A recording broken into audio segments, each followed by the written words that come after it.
Cuando el apóstol Pablo escribe la carta a los Colosenses, que es la carta que estamos estudiando en esta serie, él tiene en mente cómo debería ser una persona que acaba de recibir vida en Cristo, vida nueva. Cómo debería ser una persona que antes no conocía a Dios y que ahora tiene una relación personal con Dios, que ha conocido a Cristo como Salvador personal y empieza su camino de fe.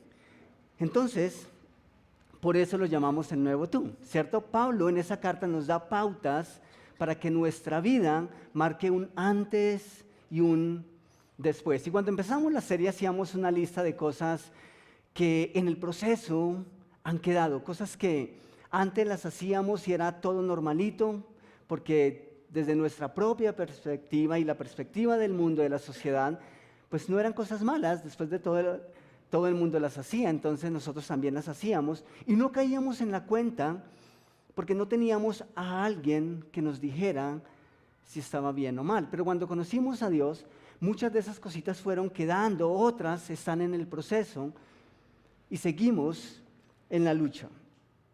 Pero hace poco, mientras tomábamos un café, hablábamos con alguien y nos asombrábamos de la cantidad de dinero que pagan las compañías, que pagan las grandes marcas cuando deciden cambiar la presentación de sus productos o simplemente cambiar la imagen corporativa de sus compañías.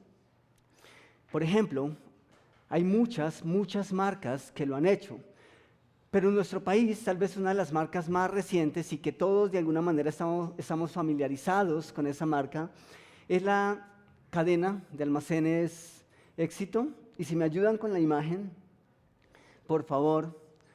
Ustedes distinguen esa imagen, ¿cierto? A donde quiera que vemos esa imagen, sabemos que podemos encontrar los productos básicos de la canasta familiar y hasta más cosas ahí. No es difícil identificarlo. Yo crecí viendo esas bolsas y toda la vida había visto esas bolsas en casa.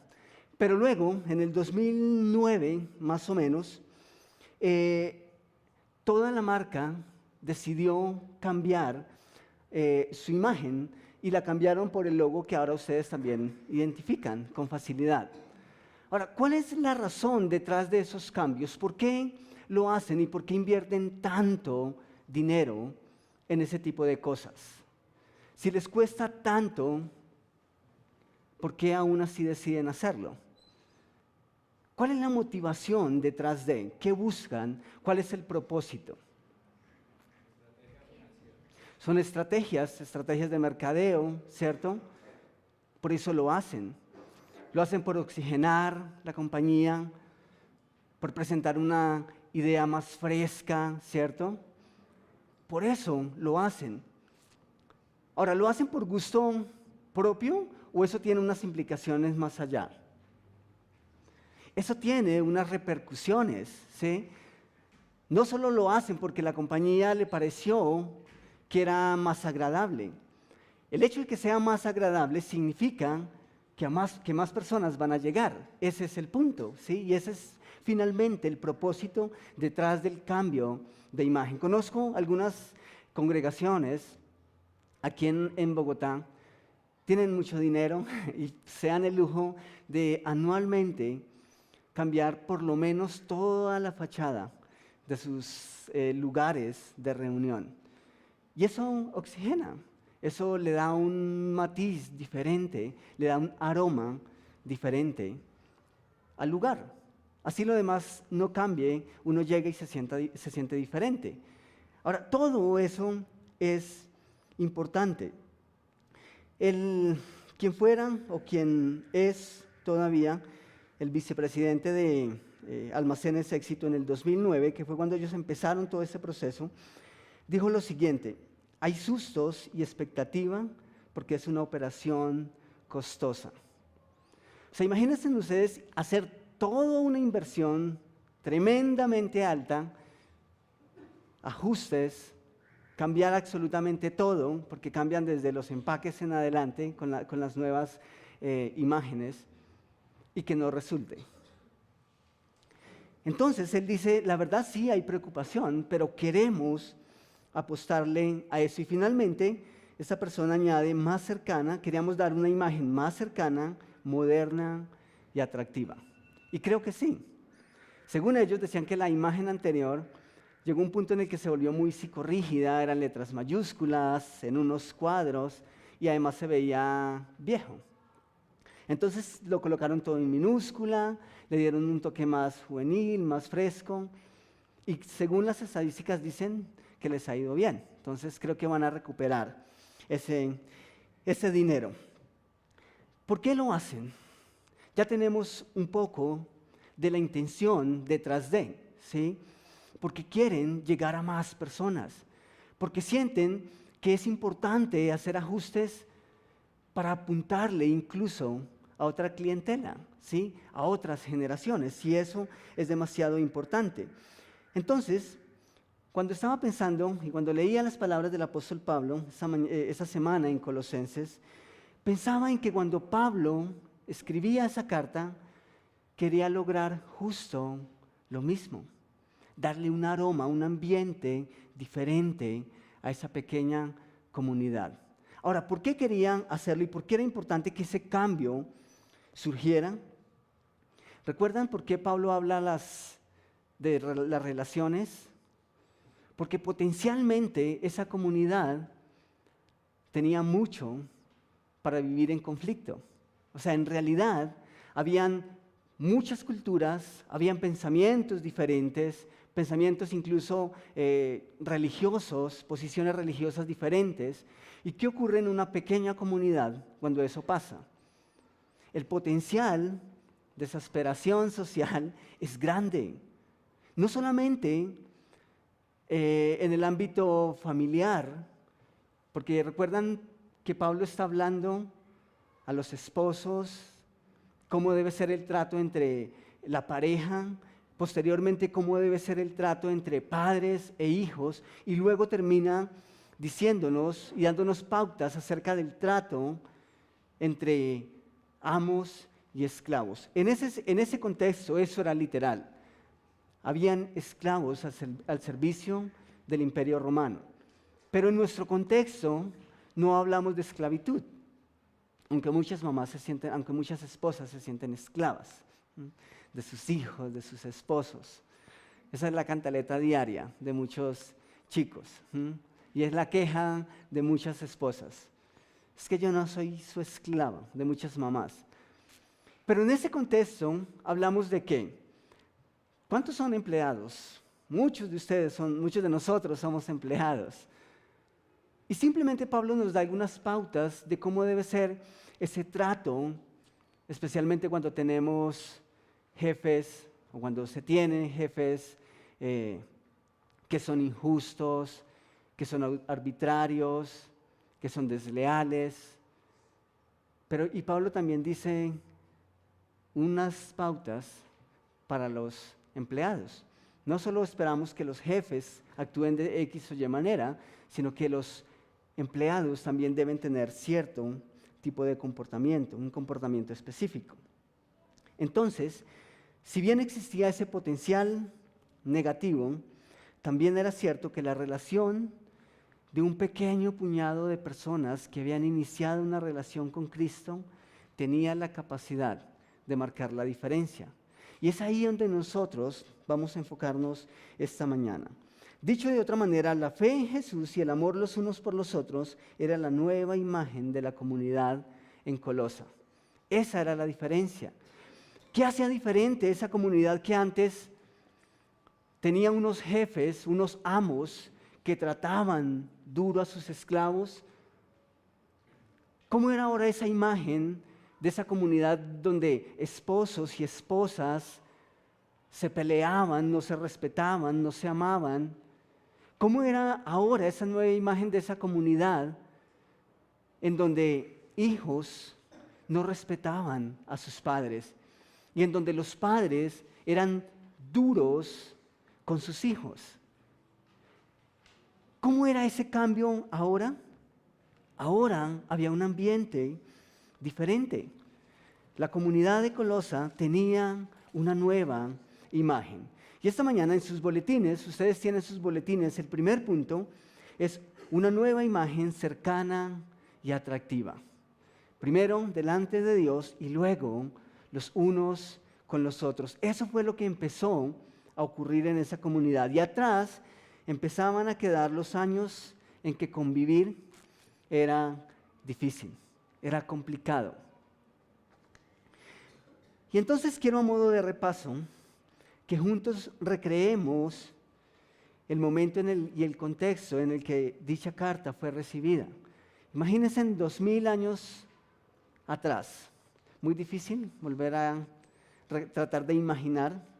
Pero si hemos seguido las charlas, si hemos seguido la serie, es un poco más fácil.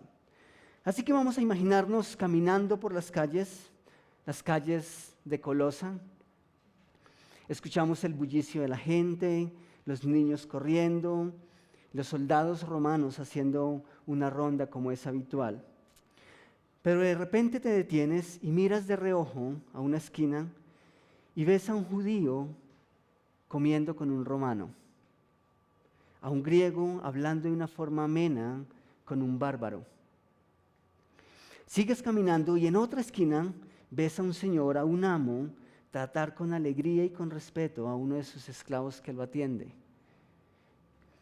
Y de repente lo que respiras en el ambiente es amor, es armonía entre unos y otros. Un aroma diferente. Y en medio del asombro te tropiezas con un habitante y le preguntas el nombre y él le responde: me llamo Epafras. Así que aprovechas la oportunidad y le dices: estoy haciendo unos viajes de negocios por la Odisea, por Herápolis, y de camino a Éfeso pasé por esta ciudad, pero hay algo que me inquieta. ¿Qué pasa en esta ciudad? ¿Cómo pueden convivir de esa manera siendo tan diferentes? ¿Cómo es que logran hacerlo? Y entonces Epafras, también aprovechando el momento, te dice: ven, tomémonos algo y te cuento cómo lo hacen. Y sentados a la sombra, saca de su ropa una carta escrita por el apóstol Pablo. ¿Ustedes han recibido cartas alguna vez? ¿Cartas físicas? ¿Cómo son las cartas después, físicas, de papel, después de que uno las ha leído mucho tiempo? Muchas veces. Algunas se quiebran, otras se manchan, se ponen sucias. Yo imagino que lo que tenían en ese contexto eran papiros, tal vez algún rollo. Pero Epafras saca, sentado a la mesa y a la compañía de esa persona, saca ese rollo, lo abre y empieza a responderle preguntas a esa persona. Empieza a responderte las preguntas a ti y a mí. Y empieza a decirles cómo es que esa comunidad logra vivir en armonía, a pesar de. Y entonces comienza a compartirles las instrucciones que Pablo da a la familia para vivir una vida transformada y centrada en Cristo. Sigue en el capítulo 1 hablándole a los seguidores de Jesús, declarándoles que antes eran enemigos de Dios a causa de su forma de pensar, de vivir y de actuar, que estaba en contra de la voluntad de Dios, pero que por medio de la obra de Cristo han recibido vida y han sido aceptados por Dios. Luego les dicen que Pablo les ha enseñado a los amos y a los esclavos a cómo se deben comportar unos con otros, al punto de que 2000 años después, esa comunidad, esa pequeña comunidad, sigue siendo un ejemplo de vida para nosotros. Sigue siendo una imagen que el mundo no puede olvidar. Ellos lo lograron a través de una carta. Una imagen que bien proyectada sigue cautivando y transformando al mundo. Cuando nosotros depositamos nuestra fe en Jesús, cuando amamos a otros y cuando les damos la honra de vida por respeto a nuestro Dios, marcamos la diferencia. Eso era lo que pasaba en Colosa. Por eso ellos eran diferentes. Ahora, ¿cómo logramos eso? Porque tenemos la parte teórica, ¿sí? Pablo ha dicho, hagan esto, hagan lo otro, hijos, padres, amos, esclavos. Listo, tenemos el conocimiento. Pero ahora, ¿cómo llevamos a cabo dicho conocimiento? ¿Cómo es que logramos aplicarlo a nuestra propia vida? ¿Y cómo es que esas pautas pueden llegar a ser evidenciadas en nuestro diario vivir? Entonces, ahí un poco más adelante, en el capítulo 4, y vamos a ir todos allá. Si no trajeron sus Biblias, tenemos las letras proyectadas acá. No es una excusa para que dejen sus Biblias en casa, los que las tienen. Así que Pablo en el capítulo 4, versículos 2 al 6, nos dice cómo podemos hacer que ese conocimiento pueda llegar a ser vivido. Dice, dedíquense a la oración. Perseveren en ella con agradecimiento, con gratitud. Y al mismo tiempo intercedan por nosotros a fin de que Dios nos abra las puertas para proclamar la palabra, el misterio de Cristo por el cual estoy preso. ¿Recuerdan desde dónde Pablo escribe esta carta? Está en la cárcel en Roma. ¿Y por qué está preso? Por enseñar acerca de Jesús.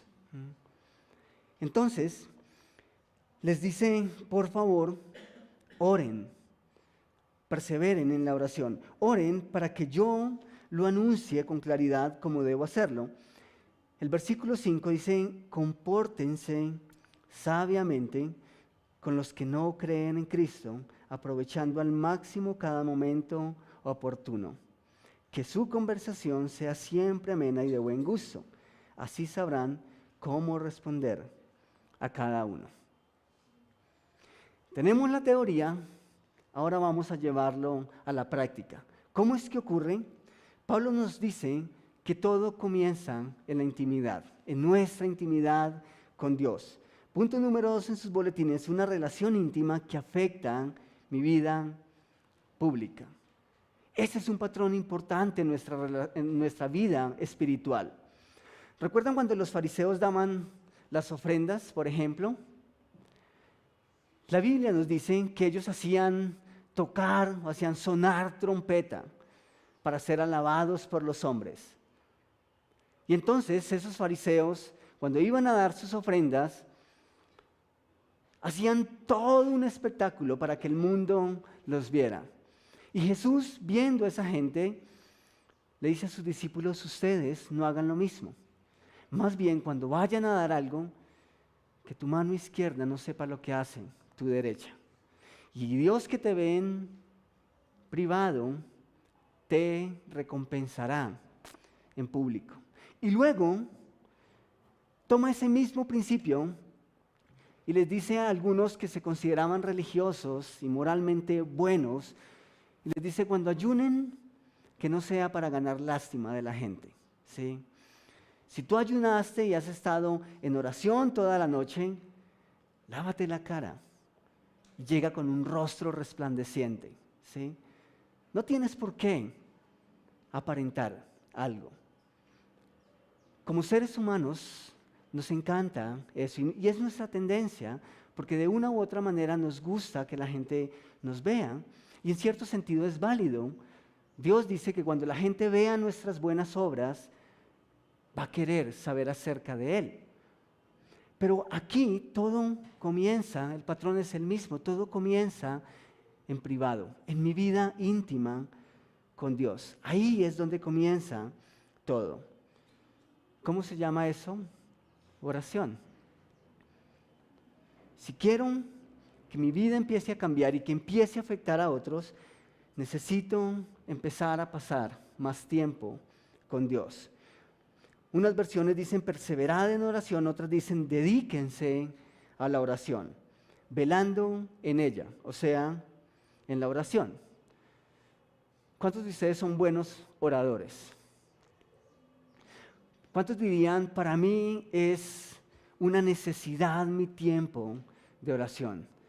Es lo primero que hago en la mañana, es mi primer café, cosa que si ha pasado 2 días y ya salí de casa, 2 horas, 1 hora, si salí de casa y no he tomado mi primer café, empiezo a transformarme. ¿Cuántos de ustedes dirían que ocurre lo mismo en tu tiempo con Dios? ¿Que ha pasado un momento en el que no han hablado con Dios y necesitan hacerlo? Pablo dice perseveren en la oración. ¿Por qué? Porque a veces no es fácil. Porque en nuestra agenda y en el mundo tan ocupado en el que vivimos, a veces se vuelve difícil buscar esos espacios. Pero también, por naturaleza, decimos, vamos a orar. Tenemos que orar porque esto ocurra, o porque fulanito esté mejor, o porque Dios le dé la salud, o porque le provea el empleo. Y entonces convocamos la iglesia a orar y oramos el primer día, ¿cierto? ¿Y qué ocurre al segundo día? Ya pasa a un segundo plano. Esas cosas y esos hábitos tienden a perderse con facilidad. Por eso Pablo dice, necesitan orar, pero necesitan saber que eso no va a ser fácil, así que necesitan perseverar. Personalmente lucho con ese tema y cuando algo no ocurre, soy de los que tiende a pensar, bueno, de pronto Dios no quiere eso y ya, lo suelto ahí. Hay cosas que no ocurren de la noche a la mañana. Ustedes tienen testimonios de mujeres que oraron años porque sus esposos llegaran a su iglesia o viceversa, o porque sus hijos conocieran un día de Dios. O sea, hay cosas que no ocurren de la noche a la mañana.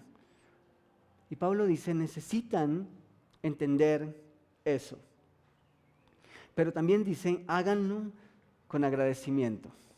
Háganlo con acción de gracias.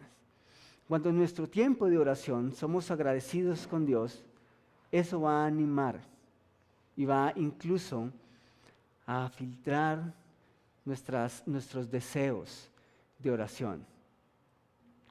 No es llegar con una actitud de dame o haz o espero que hagas, sino es también tomar un momento para ser agradecido con Dios. ¿Saben qué sería interesante? Que al salir de ese lugar, el próximo tiempo que tengas con Dios a solas, en privado, incluso ni siquiera en tu devocional con tus hijos o con tu esposa, sino aparte, a solas con Dios. ¿Saben qué sería interesante? Que tomaras ese inventario que hiciste al principio, de las cosas que ya quedaron atrás, de las cosas con las cuales estás luchando, y empezaras a repasarlo con Dios. Y que fueras agradecido, agradecida por esas cosas que Dios ya te ha permitido dejar en el pasado. Tal vez por la relación firme ahora con tu pareja. Tal vez por tu hijo que ahora empieza a tomar decisiones sabias. Tal vez por tu confianza en él. Tal vez por tu carácter, tal vez porque antes era muy fácil mentir y ahora entendiste que no estaba bien.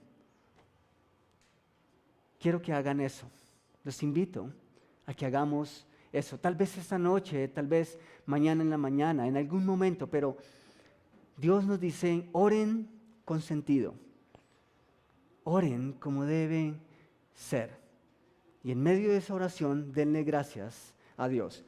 Así que fijándose en el interior, Pablo nos empieza a decir que cuando esas cosas pasan, algo ocurre y comenzamos a abrir nuestra mente a otros e involucrarlos en nuestras vidas. Cuando vemos lo que tenemos en nuestra relación con Dios, la compasión por otros se despierta. ¿Y quién? Dice Pablo, oren por ellos porque ellos conozcan lo que nosotros conocemos acerca de Dios. ¿Y cuál es la manera de hacerlo? En los versículos 5 y 6, Pablo dice, compórtense sabiamente con los que no creen en Cristo. Eso es testimonio. Si tú has pasado tiempo con Dios en privado, en la intimidad con Dios, Vas a salir de ese encuentro y eso se va a reflejar en el trato que tú y yo tenemos con otros. Y entonces el tiempo se vuelve provechoso, aprovechando al máximo cada momento. Cuando estamos en la cancha jugando fútbol, cuando incluso vamos en el Transmilenio y vemos a la chica que no merece estar sentada en la silla azul, y entonces queremos decirle amablemente a la chica que se ponga de pie porque la señora lo amerita. Son cosas sencillas, pero cuando hemos vivido ese proceso, entonces estamos preparados para responder al mundo hostil. Dice el versículo 6, que su conversación sea siempre amena y de buen gusto. Así sabrán cómo responder a cada uno.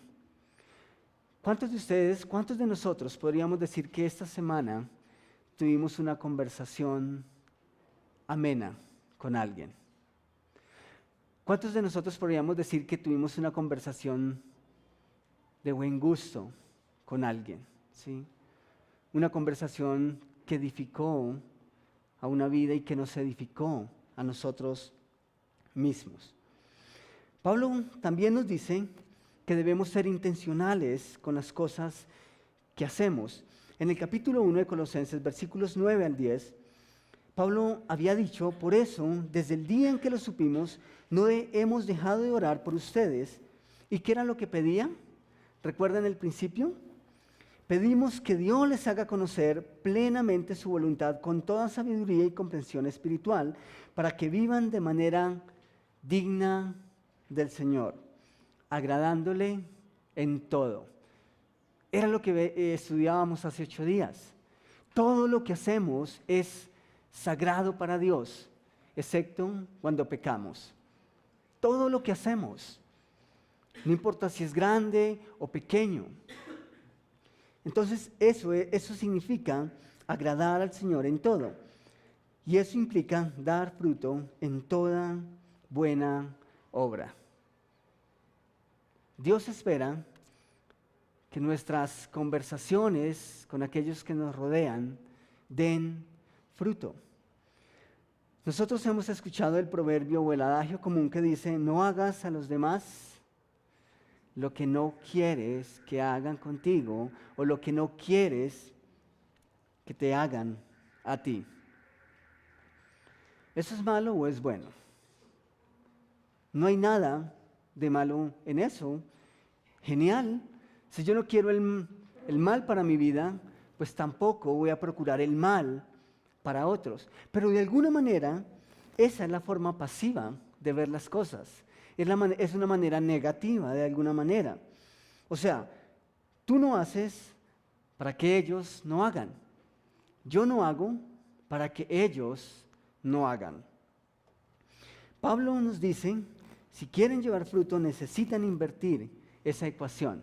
Necesitan pasarla de no hagas para que ellos tampoco hagan a hazlo para que ellos lo hagan. Eso es diferente. En Mateo capítulo 7 versículo 12, Jesús dice, así que todas las cosas que queréis que los hombres hagan con vosotros, así también haced vosotros con ellos, porque esto es la ley y los profetas. Eso es diferente. Esa es la forma activa. O sea, no esperes que los demás actúen. Actúa. No espera que los demás lo hagan. Si tú quieres que hagan contigo, entonces hazlo tú primero. Sé el primero en ser amable. Sé el primero en ser honesto. Sé el primero en tratar a los demás con respeto y con honra, como es digno de nuestro Salvador, como es digno de nuestro Dios. Si Dios nos ha tratado con gracia, ¿no deberíamos nosotros hacer lo mismo? Es parte de nuestra coherencia como hijos de Dios. Cuando hayamos orado a Dios, cuando hayamos aprendido a acercarnos sabiamente a otros, entonces las cosas comenzarán a ser diferentes. El potencial que nosotros tenemos de hacer que el ambiente laboral sea un aroma diferente es grande en nuestra comunidad, en nuestra familia. Tenemos familia en donde solo tú eres el que te congregas. Y sabemos que eso es difícil. Pero también fue difícil para Epafras. Fue el primer hombre quizá que conoció del Evangelio en su pueblo, en su pequeña ciudad. Y ese hombre se encargó de contagiar al resto con su vida, permitiendo que Dios hiciera la obra a través de él. Versículo 6 de Colosenses 4, que su conversación sea siempre amena. Otras versiones dicen que vuestra palabra sea siempre con gracia, sazonada con sal, para que sepáis cómo debéis responder a cada uno. Para que sepáis cómo responder cuando tu hijo te alza la voz. Para que sepáis cómo responder cuando tu padre o tu madre tienen la razón, pero tu orgullo no te lo permite. Para que sepáis cómo responder cuando uno de tus empleados incumple el horario o simplemente no hace las labores como tú esperabas que fuera. Cuando tu jefe es arbitrario o cuando tu jefe no ve y aprecia lo que tú haces, para que sepas cómo responder en esos momentos, para que sepas cómo responder al mundo herido que te rodea, para que sepas cómo responder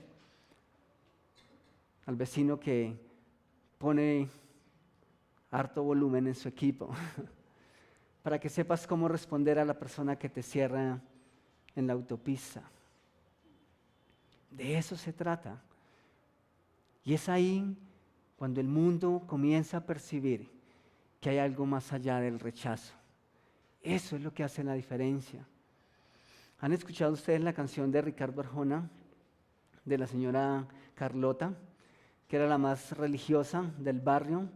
Iba a la iglesia todos los días, pero le molestaba ver a los niños felices jugando en la cuadra. Nosotros, cuando era un adolescente, jugábamos canicas.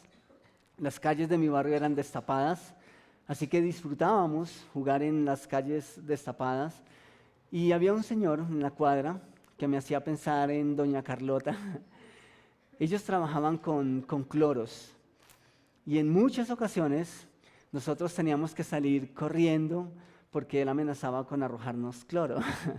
Entonces el juego con el tiempo pasó de ser canicas a ser un juego de adrenalina. Nosotros jugábamos un poquitico retirados a una distancia considerable en donde teníamos el espacio para salir corriendo si era que lo veíamos salir. Le molestaba que jugáramos, que los niños jugaran en la cuadra. Y muchos crecimos con esa imagen de una persona que es evangélica o que es cristiana o que va a la iglesia. Pero el mundo no cambia con eso. Lo que Pablo nos proyecta en Colosenses es algo diferente. Ustedes empiezan a marcar la diferencia con tu trato. El mundo, por duro que sea, no es inmune a nuestras demostraciones de afecto. Esa es una realidad. No hay cosa más deliciosa que tener las palabras correctas para responder a un insulto. Y el mundo en el que vivimos lo necesita y lo necesitamos a gritos. ¿Quién se resiste a la gracia? La gracia se siente, la gente la siente y les atrae tanto como nos atrae a nosotros, a ti y a mí. ¿Les parece si me acompañan en un momento de oración? Si quieres cerrar tus ojos, está bien. Si quieres inclinar tu rostro, puedes hacerlo. Simplemente si eso te ayuda a estar más concentrado delante de Dios. Esta semana, cuando estaba estudiando para la charla, me vinieron a la mente dos imágenes. La primera tenía que ver con un espacio geográfico. Cuando era apenas un adolescente, habían varios testigos de Jehová que vivían en mi cuadra. Y tal vez muchos de nosotros hemos tenido la oportunidad de ver cómo son los paisajes en sus folletos o en sus volantes de publicidad y de mensajes. Y yo veía esos lugares y me hacían pensar en un mundo ideal, en un mundo bonito, diferente, agradable. Pero viendo las palabras del apóstol Pablo, también recordé las últimas palabras de mi padre. Mi padre murió hace unos 2 años. Y gracias a Dios, antes de que él muriera, pude tener una conversación con él, una conversación significativa. Y hablábamos de las cosas espirituales. Y nuestra última conversación, yo quería tener la certeza de que él iba a ir a mejor vida. Quería tener la certeza de que él tuviese un encuentro personal con Jesús, de tal manera que pasara toda la eternidad con Él. Y en esa conversación le pregunté si estaba listo. Y entonces me dijo que sí. Y luego le pregunté, ¿y qué te hace pensar que estás listo? Y él me dice, yo sé que hay algo más allá. Creo que es un lugar muy bonito. Dicen que es un lugar muy bonito. Yo creo que mi padre está gozando de ese lugar. Un lugar maravilloso. Y nosotros podemos pensar en la descripción que se da de la Nueva Jerusalén en el Apocalipsis. Eso es una imagen geográfica. Pero puedo pensar en otra imagen, en lo que hacen que eso sea un lugar habitable, un lugar bonito. ¿Y saben qué me viene a la mente? El mismo apóstol escribe que cuando nosotros vayamos con Jesús, no va a haber judío ni griego, ni esclavo ni amo, ni rico ni pobre, ni moreno ni rubio, sino que todos vamos a ser exactamente iguales y aceptados por nuestro Padre Celestial. ¿Saben qué es lo más maravilloso? Que ese mundo bonito y diferente que nos espera en la eternidad puede empezar ahora. Puede empezar desde ya. Tenemos todas las herramientas para hacerlo. La carta que Pablo escribió transformó una vida, luego una familia y después toda una comunidad, y desde hace 2000 años está transformando vidas, transformando familias, transformando comunidades. Y Conviva Norte es privilegiada porque esa carta ha llegado hasta nosotros. Y queremos seguir impactando la comunidad. Queremos seguir llegando a más personas. Esa carta es digna de ser leída por más personas. ¿Y saben una cosa? Cada uno de nosotros somos una carta abierta para el mundo. Una carta que puede leer todo el mundo a donde quiera que lleguemos. Mi pregunta es, ¿qué van a leer? ¿Van a leer un mensaje que es digno de imitar? ¿O nuestra vida va a seguir el aroma que siempre han vivido? ¿O vamos a darle un matiz diferente al lugar en donde Dios nos coloque? Tal vez necesitas dar el primer paso esta mañana. Las Escrituras declaran que comienzas una relación con Dios, reconociendo que eres un pecador, reconociendo que hay pecado en tu vida y que ese pecado te separa de Dios. Y que cuando reconoces ese pecado delante de Dios, entonces Dios te acepta como hijo o como hija. Y ahí es donde empieza la transformación. Es a través de esa relación personal con Jesús que tienes una autoridad en tu vida, alguien que te acompaña, alguien que te muestra qué debes hacer día a día. Así que si estás esta mañana en este lugar y dices, yo nunca había escuchado eso, pero ahora quiero empezar a transformar mi vida, quiero que Dios llegue a mi vida y quiero entregarle mi vida a Él y que mi vida empiece a sufrir esos cambios para bien, para agradarle a Dios. Tú puedes dar ese paso esta mañana. Hay personas listas para guiarte a través de las Escrituras y mostrarte cómo puedes tener una relación con Dios. ¿Hay alguien? ¿Ese es tu caso esta mañana? Si quieres hacerlo, estás entre tú y Dios nada más. Puedes levantar tu mano y con tu mano levantada alguien se acerca y te muestra lo que Dios espera que tú hagas. ¿Hay alguien?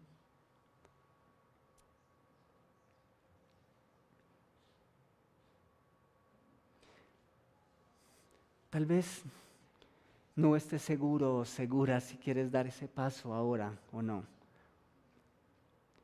Yo te invito para, si tienes ese tipo de preguntas, de cuestiones, de dudas, habla con la persona que te invitó. Tal vez al terminar esta reunión puedes acercarte a alguna de las personas que viste esta mañana que te abrieron la puerta, que te saludaron y puedes preguntarles.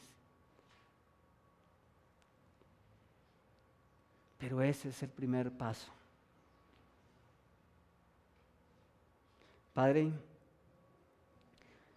hace mucho tiempo tú llegaste a mi vida y llegaste en medio de una etapa difícil de mi adolescencia, en donde tal vez no era el peor muchacho, pero eso mismo era un problema, porque hacía que pensara que otras personas te necesitaban más que yo.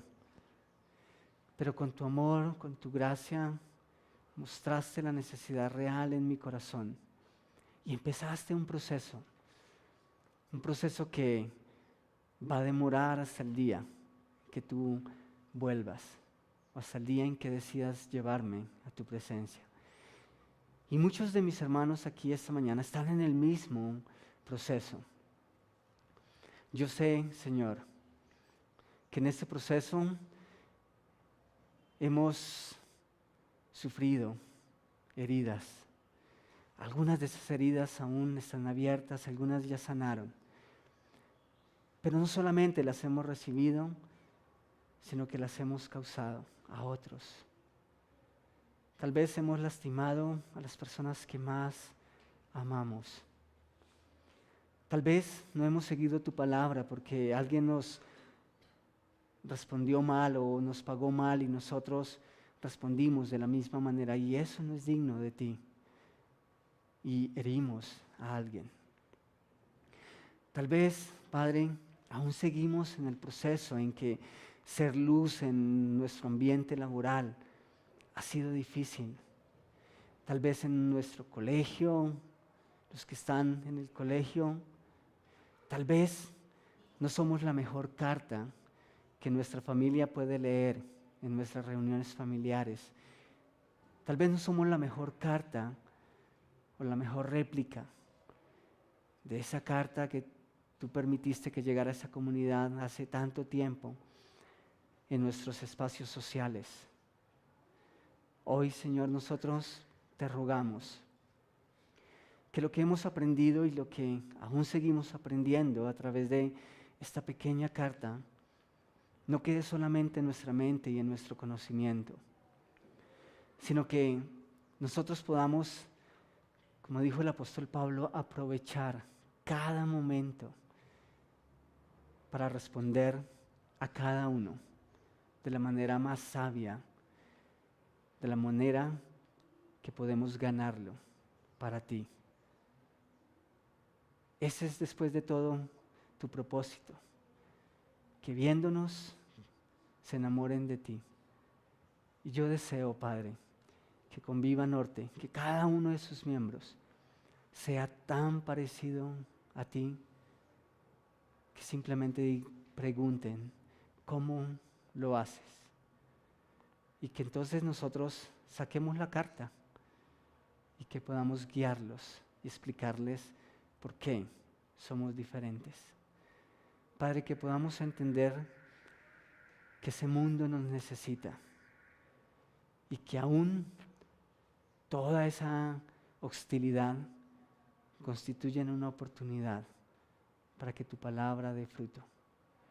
Yo te ruego que lo podamos aprovechar, Señor. En el nombre de tu Hijo. Amén.